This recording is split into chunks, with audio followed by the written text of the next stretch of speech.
Israel says it'll ban 37 aid agencies, including Médecins Sans Frontières, from working in Gaza for failing to comply with new registration rules. NGOs have called on Israel to reconsider, saying affected organizations are essential to humanitarian operations. Bushra Khalidi is from Oxfam. I asked her about the humanitarian situation in Gaza now. I think it's important, and thank you for starting by asking that question. I think it's a very, very well worded question to start this topic, because we have been obstructed and blocked from operating freely and unobstructedly for the last 2 years by Israel. Israel has killed a record number of humanitarian workers in the last 2 years.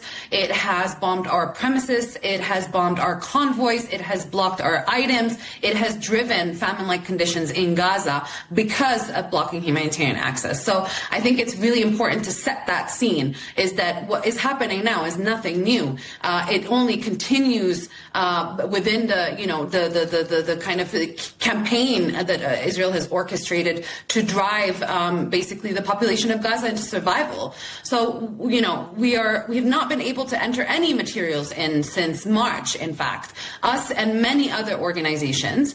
And of course, that has, severely restricted our ability to scale up our operations. So I think what is really important to look at is how we were operating in the first ceasefire in January 2025.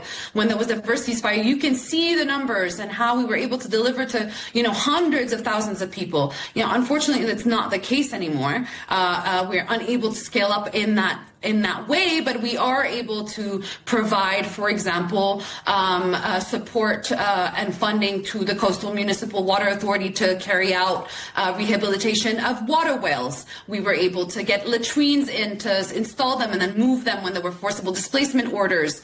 We were able to provide mental health support to families. We were able to support families to teach them how to grow their household little crops around their rubble of their own homes and their tents.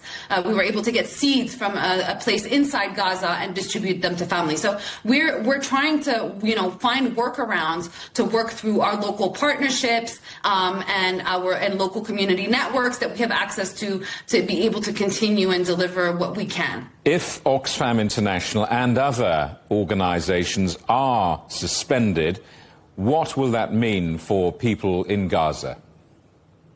Well, I mean, let's talk about the impact now of the siege. It is devastating. We've seen the numbers from the IPC a few weeks ago. We saw them in the summer. There's been a slight improvement, but that's not good enough for the time of a ceasefire. And 6 months after the famine was declared, we should have seen much more improvement in Gaza. Of course, like I said, it will severely. It's winter here in Palestine. It was raining. It rained a record number of rain per millimeter yesterday in Palestine since 1992.